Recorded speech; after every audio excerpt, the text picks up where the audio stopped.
Hello everyone, welcome back to the channel. This is Asna Khan and hope you all are doing well. And today we are going to discuss the topic the judiciary in the chapter working of institution for class 9 civics. And once again I want to say अगर आपने channel को अभी तक subscribe नहीं करा तो channel को subscribe करिए एंड ऑल्सो वीडियो को लाइक करिए and do share with your friends and let's start the topic. Judiciary word आपने पहले भी सुना होगा. आई होप थोड़ा बहुत मीनिंग सबको पता होगा. जुडिशरी क्या होता है? जो हमारा न्याय का सिस्टम होता है, हर कंट्री की जुडिशरी होती है एक. उसका काम ये होता है कि जो लॉज हैं वो ठीक से वर्क कर रहे हैं, सबको अपने राइट्स मिलने चाहिए, या कोई भी डिस्प्यूट अराइज हो रही है तो उसको क्लियर करना है और वर्डिक्ट देना होता है, राइट रॉन्ग चूज़ करना होता है.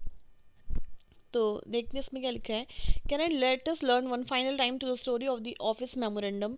वो स्टोरी जो हमने इस चैप्टर के स्टार्टिंग में पढ़ी थी, बार बार ये उससे ही सारे एग्जाम्पल ले रहे हैं. कह रहे हैं स्टोरी पे आप वापस जाइए. और वो स्टोरी आई होप सबको याद होगी. 27% रिजर्वेशन जिसमें दिया जा रहा था इकोनॉमिकली वीकर सेक्शन को, उसके ऊपर बहुत ज़्यादा कॉन्ट्रोवर्सी क्रिएट हो गई थी.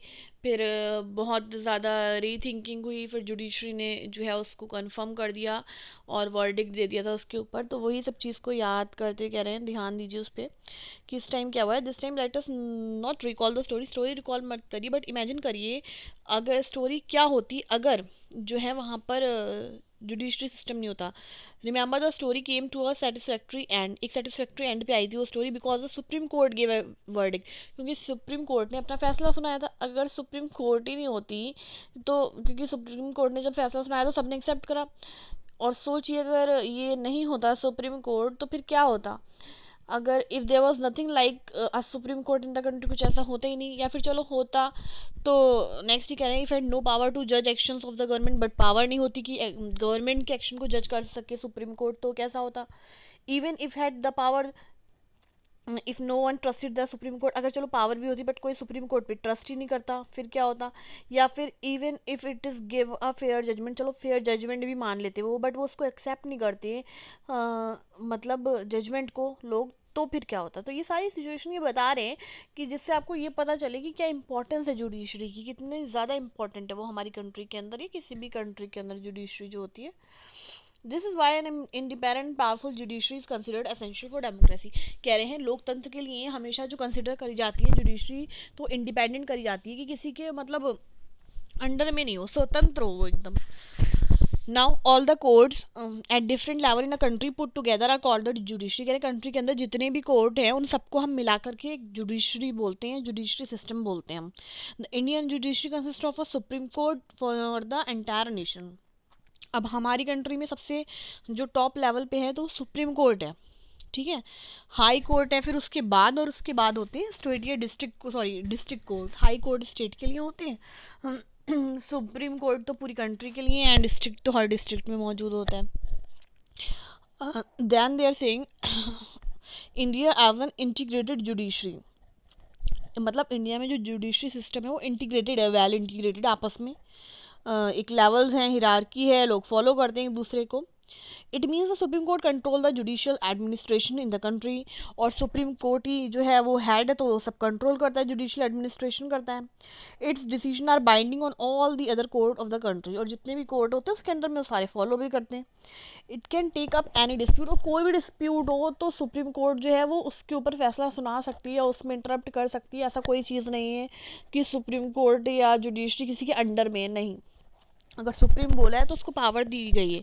चाहे जो डिस्प्यूट हो, यानी जो भी प्रॉब्लम हो, चाहे वो सिटीजन्स के बीच में हो, या फिर सिटीजन गवर्नमेंट के बीच में हो, या फिर दो स्टेट गवर्नमेंट के बीच में हो, या फिर गवर्नमेंट और यूनियन या स्टेट लेवल पर हो, किसी के बीच डिस्प्यूट हो, सुप्रीम कोर्ट जो है वो सब में इंटरप्ट कर सकती है. It is the highest court of appeal in civil and criminal cases. सबसे हाईएस्ट कोर्ट कहा जा रहा है इसको. सिविल क्रिमिनल केसेस जो है यहाँ पे सॉल्व होते हैं. It can hear the appeal against the decision of the high court. अगर हाई कोर्ट कोई डिसीजन दे रही है और आपको ठीक नहीं लग रहा है तो आपके पास ऑप्शन है कि अभी आप सुप्रीम कोर्ट में भी जो है अपील कर सकते हो. अप्लाई प्ली आपकी सुनी जाएगी एक बार और, उस पर डिस्कशन होगा, हो सकता है फैसला चेंज हो जाए सुप्रीम कोर्ट का. तो लोगों को उम्मीद होती है वो स्टेप बाय स्टेप जो है फॉलो करते हैं. ओके, देन दे आर देखेंगे independence of the judiciary means that it is not under the control of the legislature और द एग्जीक्यूटिव। बार बार बोल रहे हैं इंडिपेंडेंस का मतलब यही है कि वो पूरी तरीके से आज़ाद है, इसका मतलब ये नहीं है बिल्कुल भी कि वो कंट्रोल में है या लेजिस्लेचर के या फिर एग्जीक्यूटिव के, किसी के भी कंट्रोल में नहीं है। द जजेस do not act on the direction of the government और according to the wishes of the party in power. कह रहे हैं जो जजेस होते हैं वो गवर्नमेंट के लिए वर्क नहीं करते हैं, ये गवर्नमेंट के डायरेक्शन को फॉलो करके अपना वर्क नहीं करते हैं, वो अपने तरीके से करते हैं, या फिर जो पार्टी होती है पावर के अंदर, ये रूलिंग पार्टी ना, उसकी विशेष के अकॉर्डिंग वर्क करते हैं, वो अपने तरीके से करते हैं, बिल्कुल इंडिपेंडेंट होते हैं जजेस। That is why all modern democracies have courts that are independent of the legislature and the executive। कह रहे हैं इसलिए जितनी भी मॉडर्न डेमोक्रेसीज हैं अलग अलग कंट्रीज़ में, उनके जो कोर्ट हैं वो बिल्कुल इंडिपेंडेंट है, ना वो लेजिस्लेचर या एग्जीक्यूटिव किसी के भी अंडर में नहीं है। इंडिया हैज़ अचीव्ड दिस, हमारी कंट्री ने भी अचीव कराया थैंकफुली। द जजेस of the supreme court and the high court are appointed by the president on the advice of the prime minister. कह रहे हैं जो जजेस अपॉइंट करे जाते हैं सुप्रीम कोर्ट या हाई कोर्ट के, तो वो प्रेसिडेंट अपॉइंट करते हैं और उसमें वो एडवाइस ले लेते हैं प्राइम मिनिस्टर की, and in the consultation with the chief justice of the supreme court. और जो करंट उस टाइम पे चीफ जस्टिस होते हैं सुप्रीम कोर्ट के, उनकी भी एडवाइस ले लेते हैं, क्योंकि अब वो रिटायर होने वाले हैं तो उनकी जगह भी कोई और आएगा, तो वो इतने एक्सपीरियंस होते हैं कि वो सही से पहचान पाते हैं, समझ पाते हैं कौन किस पोस्ट के लिए बेस्ट है। In practice it now means that the senior जजेस of the supreme court select the new जजेस ऑफ द सुप्रीम कोर्ट। मतलब इसमें ये कहने से राय ले रहे हैं, तो आप ये कह सकते हैं डायरेक्टली कि भैया जो पुराने सीनियर जजेस हैं सुप्रीम कोर्ट के, तो वो जो हैं न्यू जजेस सुप्रीम कोर्ट के अपॉइंट करवाते हैं। This there is very little scope for interference by the political executive. और कह रहे हैं बहुत कम ही स्कोप है, ना के बराबर कि कोई पॉलिटिकल एग्जीक्यूटिव यानी जो पॉलिटिशियंस होते हैं, पॉलिटिकल लीडर, वो इंटरफेयर करे इस चीज़ में, उनका कोई इंटरफेरेंस नहीं है। द सीनियर मोस्ट जज of the supreme court is usually appointed the chief justice. अब जो सबसे सीनियर जज होता है वो क्या अपॉइंट होता है, कैसे, चीफ जस्टिस की पोजीशन पे। Once a person is appointed as judge of the Supreme Court or the High Court, it is nearly impossible to remove him or her from that position। कह रहे हैं अगर एक बार अपॉइंट हो गया ना चीफ जस्टिस, मतलब तो फिर जो है चाहे वो जज हो सुप्रीम कोर्ट का, हाई कोर्ट का, तो ये बिल्कुल इम्पॉसिबल है कि आप उसको हटा सको उस पोजीशन से। वो तो अब अपने टाइम पर ही रिटायर होगा या जैसे भी प्रोसेस होता है, बट ऐसे कोई हटा नहीं सकता उसको। It is as difficult as removing the president of India. उतना ही डिफ़िकल्ट है जैसे एक इंडिया के प्रेसिडेंट को रिमूव करना एकदम ऑलमोस्ट नामुमकिन जैसा होता है, अगर एक बार अपॉइंट कर लिया तो वैसे ही मुश्किल है और नामुमकिन होता है कि किसी भी जज को हाई कोर्ट या सुप्रीम कोर्ट के हटाया जा सके। A judge can be removed only by an impeachment motion passed separately by 2/3 member of the two houses of the parliament। पर इन्होंने एक दिया है मतलब कि तरीका, अगर हटाना जाए किस केस में हटा सकते हैं, और वो केस नियरली इम्पॉसिबल है और ऐसा ना कभी हुआ है और मुझे लगता है कभी हो भी नहीं सकता है। देखिए क्या कहा इन्होंने कि जज को रिमूव कर सकते हैं कब, by an impeachment motion passed separately.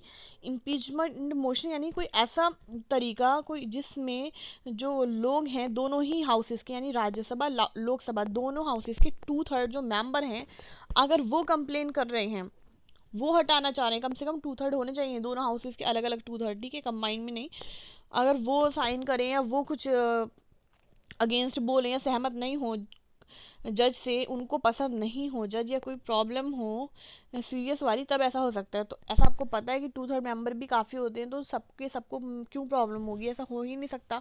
और फिर ये कह भी रहे हैं it has never happened in the history of Indian democracy, यानी इंडियन डेमोक्रेसी की हिस्ट्री में ऐसा कभी भी नहीं हुआ है। Okay, the judiciary in India is also one of the most powerful in the world. अगर वर्ल्ड लेवल पे देखें तो इंडियन की जुडिशरी जो है हमारी कंट्री की बहुत ज़्यादा पावरफुल मानी जाती है और कंट्रीज से।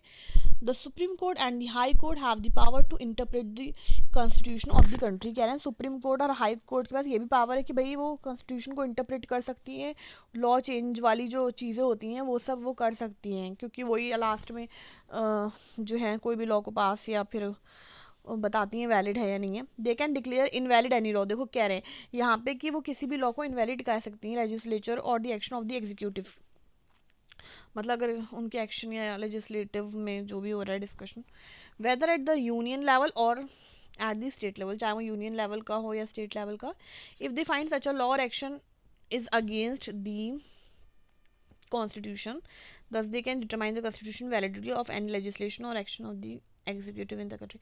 यानी अगर कोई भी उन्हें किसी का भी एक्शन ऐसा लग रहा है कि भाई अगेंस्ट में जा रहा है कॉन्स्टिट्यूशन के, तो वो उसको इनवैलिड कर सकती हैं।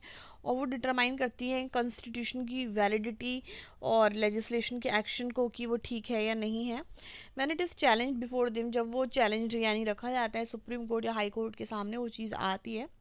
This is known as a judicial review, इसको जुडिशियल रिव्यू भी कहते हैं। The Supreme Court of India has also ruled that the core or basic principle of the constitution cannot be changed by the parliament। और यहाँ पे कह रहे हैं कि जो सुप्रीम कोर्ट है हमारी कंट्री का, इंडिया का, उसने रूल करा है किस चीज़ पे, कोर और बेसिक प्रिंसिपल्स के ऊपर कॉन्स्टिट्यूशन के, that can not be change by the parliament. यानी कहने का मतलब ये है कि चेंजेस हो सकती हैं संविधान के अंदर थोड़े बहुत, बट जो उसका कोर बेसिक प्रिंसिपल्स वगैरह हैं उनको संविधान के चेंज नहीं करा जा सकता, वो वैसे ही रहेंगे, उसमें कोई चेंज नहीं होना चाहिए, मतलब बेस सेम रहना चाहिए। The power and the independence of the Indian judiciary allow it to act as the guardian of the fundamental right. अब समझ में आया आपकी, जैसे आपके गार्जियन कौन है, आपके पेरेंट्स होते हैं, वैसे ही हमारा जो संविधान है उसका गार्जियन कौन है, हमारी जुडिशरी सिस्टम जो है इंडिया की, वो एज अ गार्जियन वर्क करती है।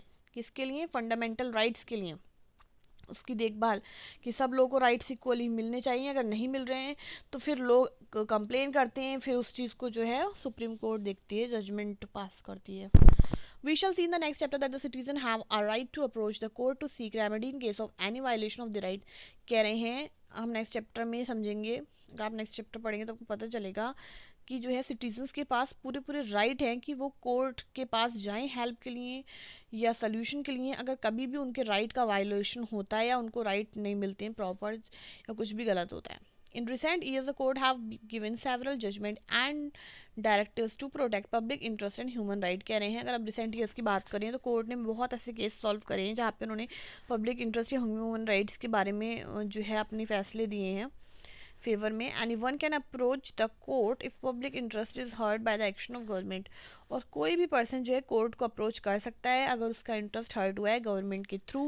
This is called the public interest litigation. इसको PIL, आपने बहुत ये वर्ड सुना होगा, तो इसकी फुल फॉर्म यहाँ देख सकते हैं आप, पब्लिक इंटरेस्ट लिटिगेशन होती है। The court intervene to prevent the misuse of the government's power. Court जो है वो इंटरवीन करती है, इंटरफेयर करती है किस चीज़ पे, कि वो प्रिवेंट कर सके कि कोई भी जो है मिसयूज़ नहीं करे गवर्नमेंट की पावर का, टू मेक डिसीजन, मतलब डिसीजन बनाने के लिए गवर्नमेंट की पावर का गलत इस्तेमाल नहीं होना चाहिए। दे चेक मैल प्रैक्टिसेस, और अगर कोई भी धोखाधड़ी की चीज़ें हो रही हैं गलत, तो उसको भी चेक करती है on the public part of public official के पार्ट पे। That is why the judiciary enjoys a high level of confidence among the people. और यही एक रीज़न है जिसकी वजह से जुडिशरी जो है, न्याय सिस्टम जो है हमारी कंट्री का, वो high level of confidence enjoy करता है। यानी लोग बहुत ज़्यादा जो है भरोसा करते हैं कोर्ट के ऊपर, बहुत ज़्यादा यकीन करते हैं। जितने भी लोग हैं हमारी कंट्री के, we really trust our judiciary. और यहाँ जो है आपका चैप्टर कंप्लीट हो चुका है। आई होप आपको ये चैप्टर समझ में आया होगा। अगर कोई भी क्वेरी है तो आप फ्री होकर के कमेंट बॉक्स में पूछ सकते हैं। अच्छा, यहाँ पे ग्लॉसरी में कुछ इंपॉर्टेंट वर्ड्स हैं जो हमने इस चैप्टर में पढ़े हैं, तो मैं आपको एडवाइस करूँगी प्लीज़ इन वर्ड्स को बहुत अच्छे से समझें और लाइफ टाइम दिमाग में रखने की कोशिश करें। और again I will say social science जो है बहुत इंपॉर्टेंट, और सोसाइटी और आपकी डेली लाइफ से रिलेटेड सब्जेक्ट है, तो इसको ध्यान से पढ़ें, इंटरेस्ट क्रिएट करें। और अगर आपने अभी तक चैनल सब्सक्राइब नहीं करा है friends, do subscribe the channel, also like the video and also share with your friends, and we'll meet with the next chapter in the next session. Till then, take care, bye bye.